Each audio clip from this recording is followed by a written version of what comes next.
ভকতিৰ জমে মহিমা কহন্তে অনুৰাগ উপজিল নানা বাদ্য বায়া সমস্ত দিশৰ দুতক বেয়ানিল সভাটো হবাকো বুলিলা বচন শুনা যম দূতগণ শুনা চিত্ৰগুপ্ত শুনিও মৃত্যু বিষ্ণু ভক্ত যিটো জন পাপী বুলি তাক নধৰিবা কেৱে নাহি মোৰ অধিকাৰ এহি মানে যম ৰাজাৰ বচন থৈলো কৰি সংসাৰ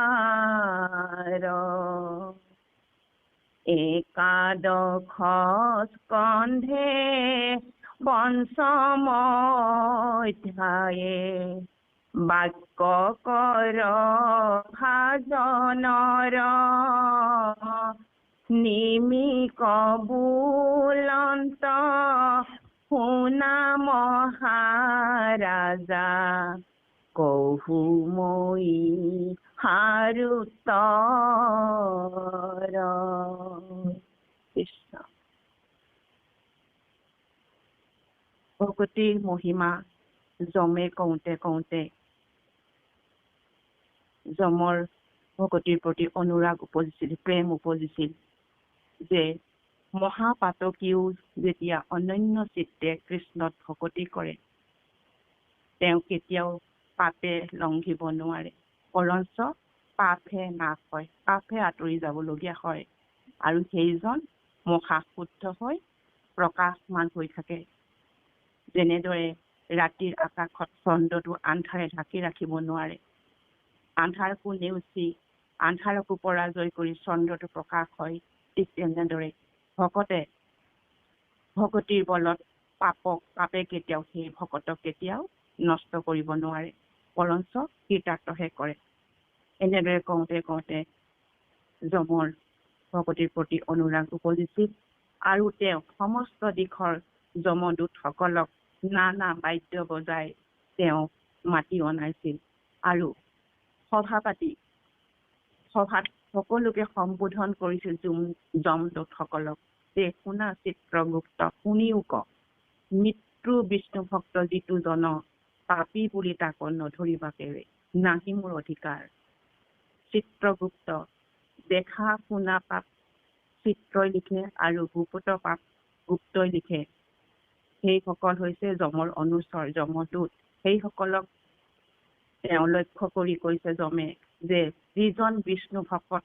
যিজন মৃত্যু মুখত পৰিলেও সেইজনৰ মোৰ কিন্তু অধিকাৰ নাই আৰু সেইজন কেতিয়াও পাপী হ'ব নোৱাৰে। এই কথা কৈ যমে এইখিনিতে এই কথাখিনি সামৰিছে আৰু একাদশ স্কন্ধে পঞ্চম অধ্যায়ত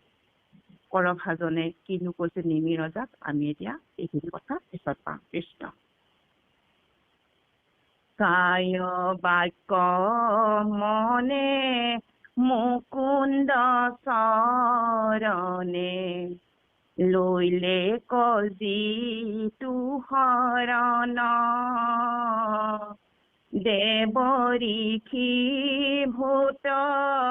পিতৃ সুহৃদৰ নুহিৰিতু জন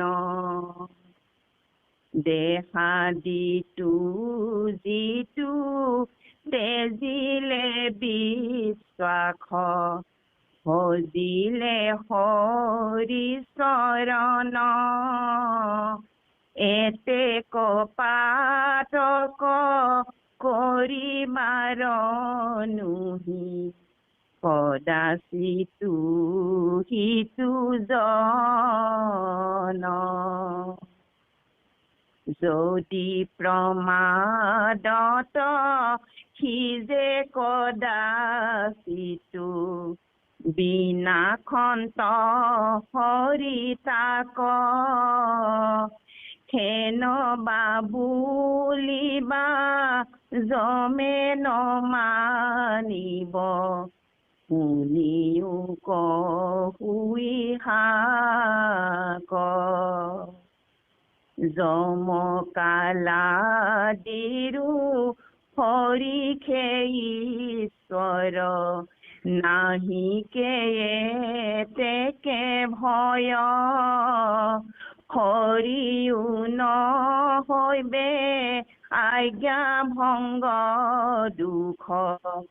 হেন বা হৈব সংশয়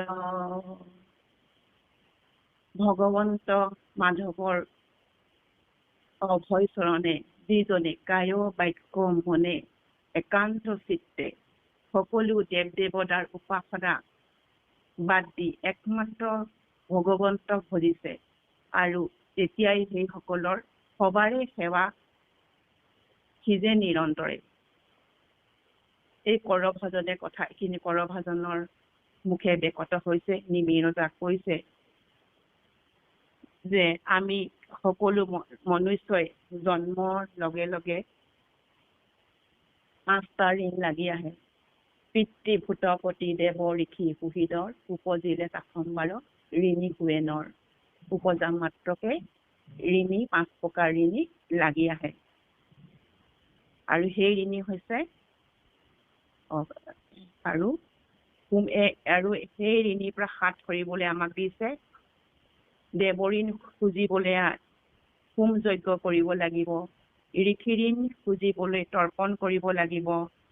আৰু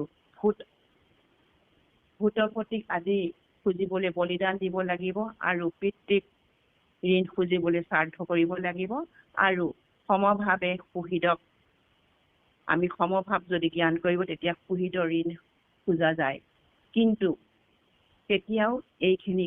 কৰিব কেতিয়াও ঋণটো খোজা কেতিয়াও নাযায় যেতিয়ালৈকে একান্তভাৱে কায় বাক্য মানে হৰি চৰণত যেতিয়ালৈকে নভজে।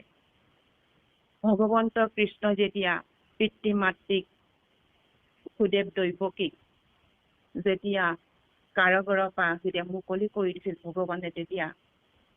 পিতৃ মাতৃক কৈছিল যিটো পিতৃ মাতৃ ভজিলেক জন্মিলেক ইটো দেহ উঠিলেক অনুদিন প্ৰত্যেক বছৰ সিটো পুত্ৰে তাৰ খুজিবে নপাৰে নি। যিজন পিতৃ মাতৃয়ে এই দেহাটো আমাক জন্ম দিলে কতদিন এই পোষণ কৰিলে পালন কৰিলে 100 বছৰ যদি সেই পুত্ৰে তেওঁক সেৱা শুশ্ৰূষা কৰে তথাপিতো সেই পিতৃ মাতৃৰ খুজিব নোৱাৰে। কিন্তু একান্ত চিত্তে মুকুন্দৰ চৰণত যেতিয়া শৰণ গ্ৰহণ কৰিব তেতিয়া সবে ঋণ খোজা যায়। সেইটোকে কৈছে মুকুন্দৰ চৰণ কায় বাক্য ললে সকলো ঋণ খোজা যায়। দেহাদিটো যিটো তেজিলে বিশ্বাস ভজিলে হৰিচৰণ এতেক পাতক কৰিবাৰ অনুহি কদাচিতো সিটোজন। যিজনে এইটো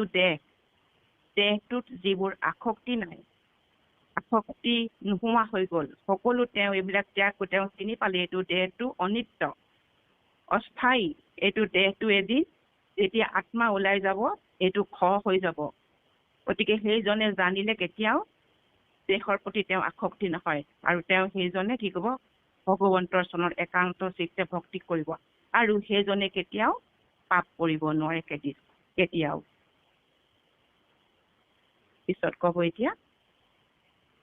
যদি প্ৰমাদত সিজে কদাচিতো বিনাখন্ত হৰি তাক হেন বাবুলিবা জমে নমানিব জানিব শুনিও কহুই হাক জমকালা দিৰু হৰিখে ঈশ্বৰ নাহিকে তেকে ভয় হৰিও নহৈবে আজ্ঞা ভংগ দুখ হেন বা হৈব সংশয় শুনিও সিদ্ধান্ত ভকতে খে মাত্ৰ প্ৰিয়তম মাধৱৰ এতেকে ভক্তৰ দুখ নধৰন্ত কৈলো ইটো হাৰুতৰ বুলিবা ন ভজে পাপ ক্ষয় অৰ্থে চৰণে সিটো কৃষ্ণৰ কেনে পাপ ক্ষয় হৈবে কটাহাৰ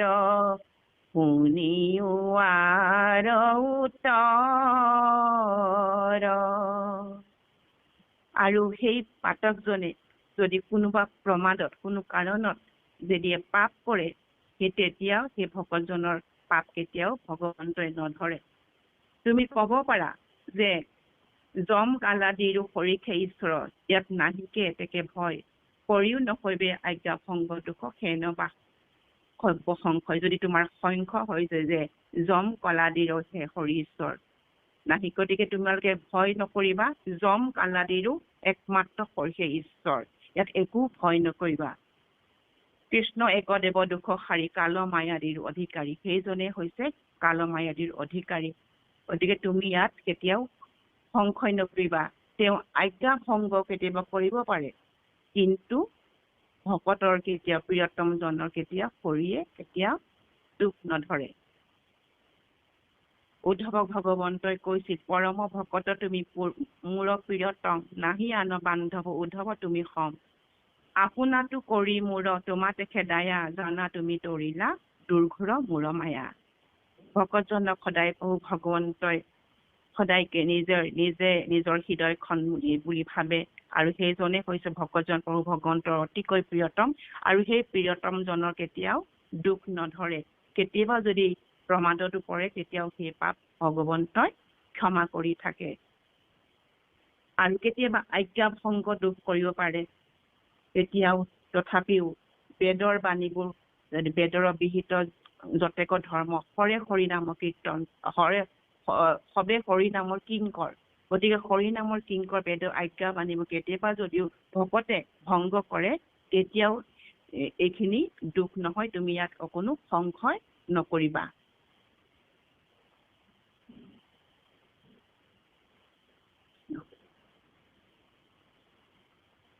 এতেকে ভক্তৰ দুখ নধৰন্ত কৈলো ইটো হাৰুতৰত বুলিবা নভজে পাপক্ষয় অৰ্থে চৰণে হিতু কৃষ্ণই তুমি ক'ব পাৰা যে পাপ কৰি আছে পাপ ক্ষয় অৰ্থে সেইজনে কেতিয়াও কৃষ্ণৰ চৰণ নভজে সেৱা নকৰে তেনেহ'লে কেনেদৰে এই পাপটো ক্ষয় হ'ব যদি তেনেকৈ কয় ইয়াৰ সিদ্ধান্ত ইয়াত দিছে হৃদয়ত হৰি প্ৰৱেশিয়া সন্ত কৰি আয়তি প্ৰকাশ এতেকে তাহাৰ পাপ চয়ৱাৰ অখিতে ন পাৰে পাখ বস্তুৰ কতি প্ৰাৰ্থনা কৰাৰ অপেক্ষা যে নকৰে সেহি মতে হৰি স্বভাৱে পাপক সংসাৰন্ত নিৰন্তৰে প্ৰভু ভগৱন্ত ভকত বৎসল আৰু ভগৱন্ত সদায় হৃদয়ত থাকি সেই ভকতই যদি কেতিয়াবা পাপ কৰে সেইবিলাক তেওঁ দুখ নধৰে আৰু এতেকে সেই ভকতজনৰ কেতিয়াও পাপে স্পৰ্শ কৰিব নোৱাৰে বস্তুৰ শপতি প্ৰাৰ্থনাকে আৰু অপেক্ষা কৰে যে নকৰে এহিমতে হৰি স্বভাৱে পাপক সংসাৰান্ত নিৰন্তৰে এতিয়া অগ্নিৰ কৰ্ম হৈছে দাহ কৰা আৰু সেই দাহ শক্তিৰে কেতিয়াবা কোনো বস্তু যদি পুৰে কেতিয়াও কাৰো সেই অগ্নিয়ে কেতিয়াও কাৰো অগ্নিয়ে প্ৰাৰ্থনালৈ কেতিয়াও বাট নাচায় সেইদৰে একান্ত ভক্তই যেতিয়া ভুলক্ৰমে কেতিয়াবা কোনো পাপ কৰে হৃদিস্থিত ভগৱন্ত পতিত পাৱন পালন কৰ্তা সেই পাপ নাশ কৰি তেওঁ নিজ ভক্তক ৰক্ষা কৰে ভকতৰ কেতিয়াও ভগৱন্তই দুখ কেতিয়াও নধৰে কৃষ্ণ কৰ ভাজনৰ বাক থৈলো আবে বচন কহু জমৰ ষষ্ঠ স্কন্ধে জমে দূত সমস্তক বুলন্ত শুন কিংকৰ কায় বাক্য মনে যিটো সাধু জনে কৃষ্ণক কৰে ভকতি মোৰ দণ্ড যোগ্য নহি কয় সিটো জানিবি তা সম্প্ৰতি ষষ্ঠ স্কন্ধত জমে দূত সমস্ত কৈছে কায় বাক্য মনে যিজন সাধুৱে কৃষ্ণক একান্তভাৱে ভকতি কৰে সেইজন ভকত মোৰ কেতিয়াও দণ্ডৰ যোগ্য নহয় আৰু তেওঁলোকক জমে কৈছে যে সেই সকলৰ লগত মই কেতিয়াও মোৰ অধিকাৰ নাই আৰু মোৰ অধিকাৰ মাত্ৰ পাপী সকলৰ ওপৰতহে যিসকলে কেতিয়াও মোক চিনি নাপালে মোক ভজনা নকৰিলে আন দেৱতাৰ সকলতে তেওঁলোকে মৰি থাকিলে গতিকে সেই সকলকহে মই পাপ দিওঁ আৰু যিহেতু অজামিল পূৰ্বত এজন পৰম ভকত আছিল পিতৃ মাতৃত ভকত আছিল আমি পাইছো সৰ্বে গুণে অলংকিত পৰম কৰুণা চিত্ত বৃদ্ধ পিতৃ মাতৃত ভকত বৃত্তি পাত্ৰ নাহি আৰু নেৰিলেক সদাচাৰ বেদ শাস্ত্ৰ সবাতে পাৰ্গত তেওঁ সৰ্বগুণে অলংকিত আছিল পৰম কৰুণা চিত্ত আছিল নিজৰ বৃদ্ধ পিতৃ মাতৃক তেওঁ পৰম শুশ্ৰূষা কৰিছিল নিজেও আৰু কেতিয়াও তেওঁ সদাচাৰ ত্যাগ নকৰিছিল সদায় বেদ শাস্ত্ৰ পাঠ কৰিছিল সবাতে পাৰ্গত হৈছিল কোনোবা কাৰণত তেওঁ আমাক কৈছে কোনোবা কাৰণত যদি কোনোবা প্ৰমাদত যদি পাপ কৰে সেই পাপীজনৰ দুখ নধৰে ঠিক অজামিলো পূৰ্বৰ সংস্কাৰ থকাৰ কাৰণে পাপত পৰা স্বত্বেও ভগৱন্তই সেইজনক ৰক্ষা কৰিছিল কাৰণে জমে দূতসকলক কথাখিনি বুজাই দিছে যে সেইজন পূৰ্বতে একান্ত চিত্তে মোকে ভজনা কৰিছিল কিন্তু কোনোবা কাৰণত পাপত পৰিছিল গতিকে সেই সকলৰ ওচৰলৈ তই কেতিয়াও নাযাবি এই ভাগৱতত তাকে পাইছো আমি পূৰ্ব জন্মৰ যিটো জন পুণ্যৱন্ত মায়াকো তৰিল সিটো পুৰুষ মহন্ত সিজনে ধৰে কৃষ্ণ চৰণত চাপি এহিহে প্ৰকাৰে চিনি পুণ্যৱন্ত পাপি যিজন আগত কৃষ্ণৰ চৰণ ভক্তি কৰিছিলে সেইজনে মায়াক তৰিব পূৰ্বজনৰ যিটো তেওঁ পুণ্য সঞ্চয় কৰি থৈছে গতিকে সেইজন পাপীৰ ওচৰলৈ তই কেতিয়াও নাযাবি এইজন মোৰ কেতিয়াও দণ্ডযোগ্য নহয় তাৰা হবে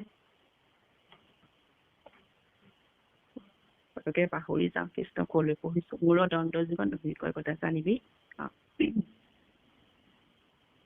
তাৰা হবে পাপ কৰিবা কনুই কৃষ্ণই ধৰ পঢ়িলো আৰু তাৰা হবে যদি কেতিয়াবা কোনোবা পাপো কৰে তেতিয়া শৰীৰ কীৰ্তনে সেইবিলাক বিনাশ কৰি দিয়ে যম বাক্যৰ ভকতিৰ কথা ইয়াত অদ্ভুত ইয়াৰ ভকতিৰ মহিমা অদ্ভুত বুলি তেওঁ যমদূত সকলক কৈছে আৰু পুনা আবে আৰু গৃহত নাৰদী কহিছে তাতো জিমত এতিয়া নাৰদী পুৰাণত কি কৈছে আমি কিনি পঢ়িম কৃষ্ণ হৌক দুৰাচাৰ হৌক সদাচাৰী মূৰ্খ বা ভৈলা পণ্ডিত হৰি ভক্তি যুক্ত ভৈল যিটো তাৰ থাকা হৰি সন্নিহিত পদ্ম পুৰাণত বিকুণ্ডল আগে যমদূত গণে কয় হৌক দুৰাচাৰ হৌক সদাচাৰ বৈষ্ণৱ যিটো সিটো জন ভৈল আমাৰ বৰ্জিত কৈলো আমি নিষ্ঠ কৰি এতেকে সমস্ত নৰে মহাযত্নে সজুক দেৱতা হৰি হে নয়নী নয় ভৈল ইটো হব বচনৰ অনুসাৰে কৰিয়া নিশ্চয় কেৱলে শৰণ একে কৃষ্ণ দেৱতাৰে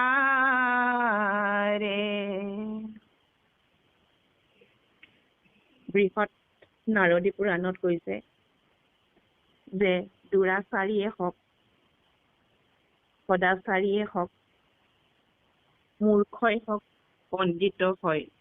যদি সেইজনে মোৰ চৰণত যদি ভক্তি হয় সেইজনৰ মই নিকটৱৰ্তী হওঁ মই সেইজনৰ ওচৰত থাকো পদ্ম পুৰাণত বিকুণ্ডল আগে যমদূতগণে দূতভাৱে কয় হৌক দুৰাচাৰ হৌক সদাচাৰ বৈষ্ণৱ যিটো হয় সিটো জনক হইল আমাৰ পৰিচিত কৰিলেও আমি নিশ্চয় কৰি যে দুৰাচাৰে হওক বা সদাচাৰে হওক সেইজন যদি পৰম বৈষ্ণৱ হয় সেইজনত আমাৰ কেতিয়াও অধিকাৰ নাই এতেকে সমস্ত নৰে মহাযত্নে ভজুক দেৱতা হয় গতিকে আমাক ইতিমধ্যে যমৰ কথাৰে কৰভাজনৰ কথাৰে যিখিনি আমাৰ ভক্তি জ্ঞান দিলে যে সেইখিনি নিৰ্ণয় কৰি দিছে যে একমাত্ৰ ভজনীয় দেৱতা হৰি গতিকে সমস্ত নৰক আমাক উদ্দেশ্য কৰিছে যে এজনেই দেৱতা সেইজনেই হৈছে হৰি ভজনীয় দেৱতা সকলোৱে সেইজনৰ চৰণতে আশ্ৰয় লোৱা আমাক মহাপুৰুষ গুৰুজনাই কৈছে উবা নৰলোক হৰি ভজিবুক ধৰিও তাহাৰ নাম এৰা আল জাল জীৱা কটকাল জৰা জীৱা কটৰ হৈ গৈছে অকণমান গতিকে সকলো আলজাল বাদ দি আমাক একনিষ্ঠভাৱে সকলোকে নৰ জাতিটোক উদ্দেশ্য কৰিছে সমস্ত বাদ দিয়া মাত্ৰ এক হৰিচৰণত ভক্তি কৰা সেয়ে হৈছে এই একমাত্ৰ আমাৰ পথ হেনয় নিৰ্ণিত ভৈল ইটো হ'ব বচনৰ অনুসাৰে এই বচনৰ অনুসাৰে যিখিনি কথা হৈছে এইটোকে আমাৰ নিৰ্ণয় কৰিছে একমাত্ৰ ভজনীয় দেৱতা হৰি গতিকে সকলোকে উদ্দেশ্য কৰিছে যে তোমালোকে কৃষ্ণৰ চৰণত ভক্তি কৰা কৃষ্ণ দুৰাচাৰু ভক্তে মুকুতি পায় কহিলো ইটো নিশ্চয় সদাচাৰ ভক্তে মুকুতি পাইবে ক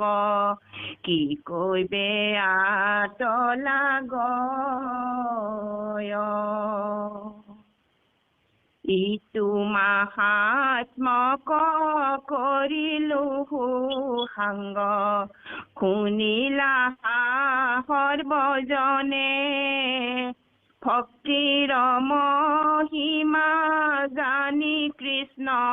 পাৱে শৰণলৈও যতনে দুৰাচাৰো ভক্তে যদি মুকুতি পায় সদাচাৰ ভক্ত কিয় মুক্তি নাপাব ইয়াত কোনো কথাই নাই ইটো মহাত্মা কৰিলেও সাংগ শুনিলা সৰ্বজনে এই মহাত্মাক কথা বেগত কৰি সৰ্বজনক উল্লেখ কৰি কৈছে ভক্তিৰ মহিমা জানি তোমাক হবে সকলোৱে কৃষ্ণত শৰণ লোৱা শৰীৰ ভকতি পাতকি হবকু কৰয়তি নিস্তাৰ জানি হেলা তেজি কৃষ্ণ পাৱে ভজি শুয়ো ভৱ নদী পাৰ সাধুৰ সংগত কৃষ্ণ গুণ যখ অমৃত কৰিও পান এৰিয়ান কাম বোলা ৰাম ৰাম লভিমা বৈকুণ্ঠ ধাম শৰীৰৰ ভকতি পাতকী হবকো কৰে অতি নিষ্ঠাৰ ভকতি কৰিয়ে অতি পাতকী হলেও এই হৰি ভক্তিয়ে নিষ্ঠাৰ কৰে জানি হেলাতে যে কৃষ্ণ পাৱে ভজি শুয়ো ভৱ নদী পাৰ গতিকে যে একমাত্ৰ সাৰ হৈছে হৰি ভকতি গতিকে আমি এলাহতে যে কৃষ্ণ পাৱত ভকতি কৰিবলৈ এইখিনি আমাক গুৰুৱে উপদেশ দিছে জানিয়ে আলস্যতে যি বোলা ৰাম ৰাম আমি এলাহ এৰিব লাগিব পিছত যেতিয়া আমাৰ শ্ৰৱণ শক্তি কমি যাব স্মৰণ শক্তি কমি যাব দৃষ্টি শক্তি কমি যাব তেতিয়া কিন্তু আমি কান্দি লাভ নাই গতিকে এতিয়া আমি সময় থাকোতে কৃষ্ণৰ চৰণত একান্ত চিত্তে ভজিব লাগিব ভজি আমি এই ভৱ নদীখন পাৰ হ'বলৈ যত্ন কৰিব লাগিব সাধুৰ সংগত কৃষ্ণ গুণ যশ অমৃত কৰি পান এই কৃষ্ণ গুণ যশবোৰে হৈছে অমৃত যাক অমৃত পান কৰিলে মৃত্যুঞ্জয় হ'ব পাৰি মৃত্যুকো জয় কৰিব পাৰি এনেহেন কৃষ্ণ গুণ যশ আমি পান কৰিব লাগিব প্ৰতিনিতে আৰু যেতিয়া আমি পান নকৰো আমাৰ তেতিয়া পাপ হ'ব আৰু যেতিয়া আমি সদায় পান কৰি থাকিম আমাৰ পাপো নাইকিয়া হৈ গৈ থাকিব এৰি আন কাম বোলা ৰাম লভিবা বৈকুণ্ঠ ধাম তেতিয়াহে আমি বৈকুণ্ঠ ধামলৈ গতি কৰিব পাৰিম আমি সকলো ত্যাগ কৰি অন্য দেৱ দেৱী পূজা সেৱা সকলো বাদ দি একান্ত চিত্তে হৰি চৰণ আমি ভকতি কৰিব লাগিব কিন্তু ভকতৰ কেতিয়াও বৈকুণ্ঠ ধাম মুখ্য নহয় সদায় পৰম ভকতে সদায় ভকতি কৰিবলৈ বিচাৰে পুনৰ জনম বিচাৰে ভকতৰ সংগত যি সুখ পোৱা যায় ভকতিৰ সুখ এয়া কেতিয়াও মুকুতিত পোৱা নাযায় ইয়াতে আমি দুখাৰী দিবলৈ গৈছো আৰু ইয়াত যমে যি কথা কৈছে যে বিষ্ণু ভক্ত যিজন পাপী বুলি তাকো নধৰিবাকে নাহি মোৰ অধিকাৰ যে যমৰ অধিকাৰ নাই যমে কাক কলে যমে বাদ্য বজায় অৰ্থাৎ তেওঁলোকক মাতিলে কাক মাতিলে যমক মাতিলে চিত্ৰগুপ্তক মাতিলে আৰু শুনি মৃত্যু আৰু মৃত্যু কলে এতিয়া আমাৰ কথা তিনিওজনকে মাতিছে এটা মৃত্যু কি মৃত্যু এটা সত্তা জীৱনৰ নিৰ্দিষ্ট সময়ত যেতিয়া দেহৰ পৰা জীৱ আত্মাৰ বিচ্ছেদ ঘটোৱা হয় সেইটোৱে হৈছে মৃত্যু এই শক্তিটো মৃত্যু যাক আমি এটা ব্যক্তিৰ ৰূপলৈ ঠাই দিছো বা সেই মৃত্যু এটা কাৰক যিটো জীৱ আত্মাটোক শেষ কৰি লৈ আহে এই কথাখিনি আচলতে মাৰ্কেণ্ডেয় ঋষিয়ে এতিয়া শেষৰ সময়ত ঈশ্বৰৰ নাম নমো ভগৱতে বাসুদেৱায় বুলি কৈ আছিলে সেই সময়ত তেওঁলোকে গৈ যমদূতৰ মৃত্যু গৈ আনিব পৰা নাছিলে এই কথাষাৰ তাকে কৈছে সেই যে পাপীবোৰ তাকো নধৰিবা কেৱল নাহি মোৰ অধিকাৰ। মাৰ্কেণ্ডে যদি কিবা কৰিছিলে বা অন্য লোকেও যদি ঈশ্বৰৰ নাম লৈ থাকিছে হলেকে তেতিয়ালৈকে মৃত্যু ভয় নাথাকে, অৰ্থাৎ তেওঁ মৃত্যু একো কৰিব নোৱাৰে। এই কথাখিনি কৈছে ঠিক একাদশ স্কন্ধত কৰভাজনে কোৱা কথাখিনি বৰ সুন্দৰকৈ কোৱা হৈছে। ইয়াতে এটা কথা কৈছে যে মানুহ যেতিয়া জন্ম হয়, তেতিয়া জন্ম হওঁতে তেওঁলোকে 5টা ঋণ আহে, শিৱ ঋণ, ঋষি ঋণ, পিতৃ আৰু ঋষিদল। সেই পঞ্চ ঋণ জন্ম হোৱাৰ লগে লগে আহে আৰু সেই ঋণৰ কথা দেউতাই আগতে বহুদিনৰ আগতে কোৱাটো মনত পৰিছিলে। এই ঋণসমূহ কিয় আহে যে জন্ম হোৱাৰ লগে লগে আমি মা দেউতাকে আমি দেহাটো পাওঁ, জীৱন লালন পালন কৰে, গতিকে সেইটো এটা ঋণ। পূৰ্বপুৰুষৰ পৰম্পৰাটো লাভ কৰো আৰু আমি জ্ঞান পাওঁ ঋষিৰ পৰা, আচাৰ্যসকলৰ পৰা, প্ৰকৃতিৰ পৰা, বায়ু পানী খাদ্য পাওঁ, ভূ পৃথিৱী বীৰ্যৰ পৰা পাওঁ, জীৱৰ পৰা পাওঁ। যদি এই ঋণবিলাকৰ কাৰণে জ্ঞান মাৰ্গত বা কৰ্ম মাৰ্গত কিছুমান বিধান আছে, গতিকে সেই বিধানবিলাক কৰিব নালাগে, কাৰণ সেই বিধানত ছিদ্ৰ থাকে। যদি নিষিদ্ধভাৱে কৰিবৰ কাৰণে আমাৰ এটা বস্তু আছে কি, সেয়া হৈছে কি যে ঈশ্বৰৰ নাম, ঈশ্বৰৰ নাম লওঁ কোনো ঋণগ্ৰস্ত নহয়। এই কথাষাৰি আছে কৈছে যে আমি যদি কিবা ঋণ লৈ আছো বুলি ভাবো বা ঋণ আছে বুলি ভাবো বা সেইসকলক কিছু দুটা জনাব লাগে, আমাৰ সেইটো দায়িত্ব ভগৱানে লৈ যায়। অৰ্থাৎ ঈশ্বৰ যেতিয়া আমি লম তেতিয়া ঈশ্বৰৰ সমস্ত দায়িত্ব লৈ লয়। গতিকে কিমান কৃপালু, গতিকে আমাৰ ঈশ্বৰৰ ওচৰত ললে তাৰ ওচৰত ঋণ নহয় বা তেওঁলোকৰ কৃপা হৈ থাকিব নালাগে। আকৌ অতি সুন্দৰকৈ কৈছে যে যিজনে সদায় ঈশ্বৰৰ চৰণ কমল ধ্যান কৰে তেওঁ হৃদয়ৰ পৰা আন সকলো আহি যায়, আঁতৰি যায়। আৰু সেইজনে যদি ভুলক্ৰমেও কিবা বেয়া কাম কৰি পেলায় তেতিয়া তেওঁ হৃদয়ত থকা শৰীৰে সেই কৃত পাপকো ধ্বংস কৰে। তেওঁ যি পাপ কৰিছিলে সেই পাপবিলাকো ধ্বংস কৰে। আৰু ধুনীয়াকৈ কৈছে যে অগ্নিয়ে যেনে পাপটো নিজে নিজেই নাইকিয়া হৈ যায়। গতিকে এই কথাখিনি কোৱাৰ উপৰিও আজি বৰ ধুনীয়াকৈ এটা সুন্দৰ উদাহৰণ দিছে গুৰুজনাই। তেওঁ হৈছে পদ্ম পুৰাণ এটা বিকন্দল আগে বিষ্ণুদেৱে কয় হৌক দুৰাচাৰ হৌক সদাচাৰী বিষ্ণুৱে যিটো সময়। গতিকে সেই পদ্ম পুৰাণৰ এটা কাহিনী আছে যে এজন ধনী সদাগৰৰ ঘৰত হেমকুণ্ডল বুলি এজন সদাগৰ আছিলে। সেই ঘৰত শ্ৰীকুণ্ডল আৰু বিকুণ্ডল নামৰ দুজন পুত্ৰ আছিলে আৰু দুইজনে পাপ কৰ্ম কৰি জীৱন কটাইছিলে। কিন্তু যেতিয়া মৃত্যুৰ সময় হল তেতিয়া যমদূতে কুণ্ডলক নৰকলৈ লৈ গল আৰু বিষ্ণুদূতে বিকুণ্ডলক স্বৰ্গলৈ নিলে। এই কথাটোত দুইটাই পাপ কৰ্ম কৰিছিলে যে দুইটাকে নৰকলৈ নিনি এটাক স্বৰ্গলৈ কিয় নিলে? তেতিয়া বিষ্ণুদূতে কৈছিলে যে নানাবিধ পাপ কৰ্ম কৰাৰ পাছতো এদিনৰ কাৰণে বিকুণ্ডলে যমুনা নদী স্নান কৰি ঈশ্বৰৰ নাম লৈছিলে, ভগৱন্তৰ নাম, হৰিৰ নাম লৈছিলে আৰু লোৱাৰ লগে লগে সমস্ত পাপ নাইকিয়া হৈছিলে। গতিকে এই যম ৰজাই নিজৰ দিতক পোৱাৰ কথাখিনি বিষ্ণুদূতে বিকুণ্ডলক কৈছে আৰু সেইকাৰণে কৈছে যে হৌক দুৰাচাৰ হৌক সদাচাৰী বৈষ্ণৱ যিটো সময় যিটো সিটো জানে ভৰিলে যমৰ বিতক কৈলো আমি নিষ্ঠ কৰি। ইমান সুন্দৰকৈ কৈছে। গতিকে আমি দেৱতা হিচাপে কাক বুজিব লাগে? ঈশ্বৰক বুজিব লাগে। এই কথাখিনি ইয়াত সুন্দৰভাৱে কৈছে। গতিকে দুৰাচাৰ ভক্তজনেও যদি ঈশ্বৰৰ নাম লয় তেতিয়াহ'লে তেওঁ মুক্তি পাবই। এই মহাত্মাটো বাৰে বাৰে আচাৰ ভ্ৰষ্ট ভকতক এইটোৱে কৈছে যে সংসাৰত আচাৰ ভ্ৰষ্ট ভকত বহুত আছে, তেওঁলোকে ঈশ্বৰৰ নাম লৈ আমাৰ কি হব লাগে? এই সংসাৰৰ নদীখন পাৰ হব লাগে আৰু সেয়া সম্ভৱ হব কেৱল মাত্ৰ সাধুৰ সংগত। সেইকাৰণে গুৰুজনাই শেষত কলে সাধুৰ সংগত কৃষ্ণৰ কথা যত অমৃত কৰিব পাৰ এৰি আন কাম বোলা ৰাম ৰাম লভিবা বৈকুণ্ঠ স্থান। ইমান সুন্দৰকৈ কলে। গতিকে আমাক এই কথাটোৱে কৈছে যে আমি বেয়া কামত লিপ্ত হব নালাগে, আচাৰ ভ্ৰষ্ট হোৱাৰ দৰকাৰ নাই, কিন্তু যদি আচাৰভ্ৰষ্ট হৈও যদি ঈশ্বৰক সেৱা কৰি থাকো, অহৰহ সেৱা কৰি থকাৰ পাছতেই আমি প্ৰাকৃত ভক্ত হৈ একেবাৰে উত্তম ভকতলৈ উত্তৰণ হ'ব পাৰো। আৰু দেউতাই এটা কথা কয়, এটা জন্মত নহলে আমি ৰৈ যাম, তাৰ পৰাই উদ্যাম আৰু তললৈ আহিব নালাগে। গতিকে আৰম্ভণি শূন্যৰ পৰা কৰিব নালাগে, যিমানলৈকে এই জীৱদশাত হ'ল তাৰ পাছৰখিনি আকৌ আমি লৈ যাব পাৰিম। গতিকে এই ধৰণৰ কথাই আমাক উদ্বুদ্ধ কৰিছে যে ঈশ্বৰক যদি আমি সেৱা কৰো, গতিকে আমাৰ ভুল ত্ৰুটি হলে ঈশ্বৰে মাৰ্জনা কৰিবই। কাৰণ তেওঁ ভকতৰ বৈশ্য, কিন্তু ভকত হ'ব লাগিব। আৰু সেই ভকত কেনেকে হ'ব লাগিব? ঈশ্বৰৰ নাম লৈ, অন্য দেৱ দেৱতাক নুভজি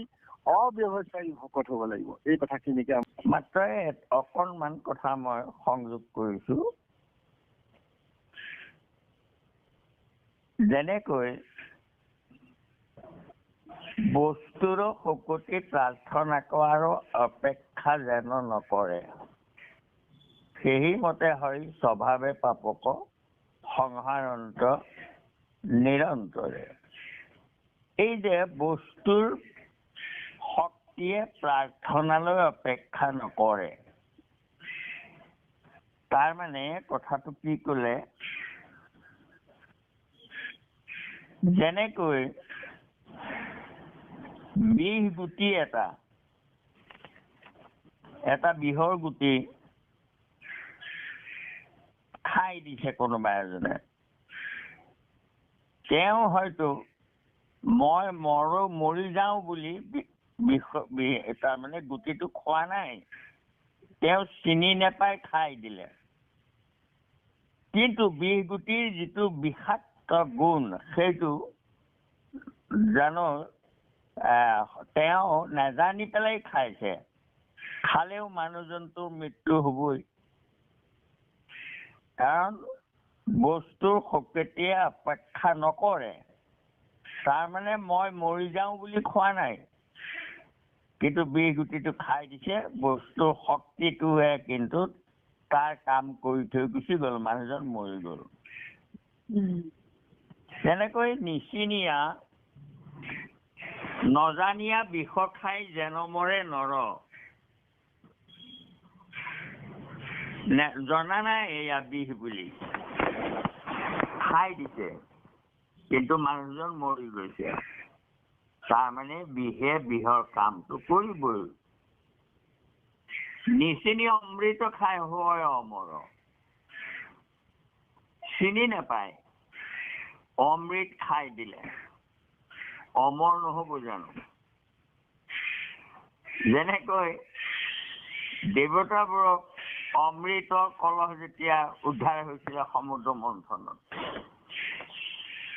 মোহিনী ৰূপ লৈ ভগৱন্তই মোহিনী ৰূপ লৈ যেতিয়া টনা আজৰা লাগিলে অমৃত লৈ, সুৰাও আবিৰ্ভাৱ হল, সুৰাৰ টেকেলিও উদ্ধাৰ হল, আৰু এইফালে অমৃতৰ ঘটো উদ্ধাৰ হল। দুই দলৰ মাজত কাজিয়া লাগিলে, কাজিয়া লাগি তেতিয়া ভগৱন্তই মোহিনী ৰূপ ললে আৰু কাজিয়া নকৰিবা, তোমালোক দুয়ো লাইন পাতি বহা, আৰু মই অমৃত ভাগ কৰি দি গৈ থাকিম, সকলোকে সমানে দিম। ইতিমধ্যে দুয়োটা ঘট তেওঁ লৈ গৈছে মোহিনীয়ে, সুৰাৰ ঘট আৰু এইফালে অমৃতৰ ঘট। সেই অসুৰবোৰে মোহিনীৰ ৰূপটো চাই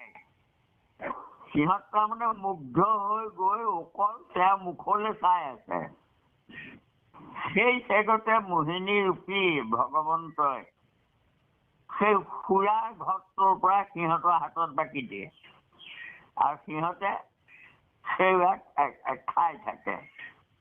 অন্য হাতেদি দেৱতাবোৰক অমৃত দি দিয়ে, অমৃত খাই থাকে। ৰাহু আৰু কেতুৱে সেই কথাটো লক্ষ্য কৰিলে, লক্ষ্য কৰি সিহঁত লাহেকে গৈ দেৱতাৰ মাজত তাৰমানে আৰ হৈ সোমাই দিলে, আৰু সোমাই দি সিহঁতে হাত পাতি দিলে, আৰু মোহিনীয়ে সিহঁতৰ হাততো অমৃত দি দিলে। তেওঁ অমৃত দিয়াৰ লগে লগে খাই দিলে, দিয়াৰ কাৰণে অমৰ হৈ গ'ল। গতিকে অমৰ হৈ ৰাহু কেতু দেৱতাৰ লগতে থাকিলে, কিন্তু অলপ নৰম দেৱতা যেনিবা ৰাহু কেতু। অৱশ্যে দেৱত্বটো পাই গ'ল সিহঁতে, অমৃত খালে। সেই কথাটোকে তাৰমানে আমাক ইয়াত কৈছে যে অমৃত চিনি নাপাই পেলাই কোনোবাই খাই দিলে, তেওঁ অমৰ হৈ গ'ল। নিচিনিয়া বিষ খাই যেন মৰে নৰ, নিচিনি অমৃত খাই হয় অমৰ। এহি মতে হৰিনাম ধৰ্ম শিৰোমণি, নজানিও আকৌ যদি কৰয় কীৰ্তন, তাহাৰো সমলি পাপ দহি কৰে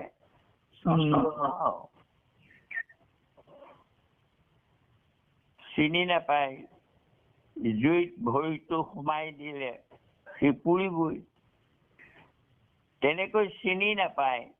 বিহ গুটি এটা খাই দিলে মৰিবই। বস্তুৰ শকতিয়ে অপেক্ষা কৰি নাথাকে, যে কোনোবাই মৰো বুলি খাইছে, কোনোবাই জুইত তাৰমানে পৰো বুলি পুৰিছে, মোক পৰক এই বুলি নকলেও পুৰিব জুইত ভৰি পৰিলে।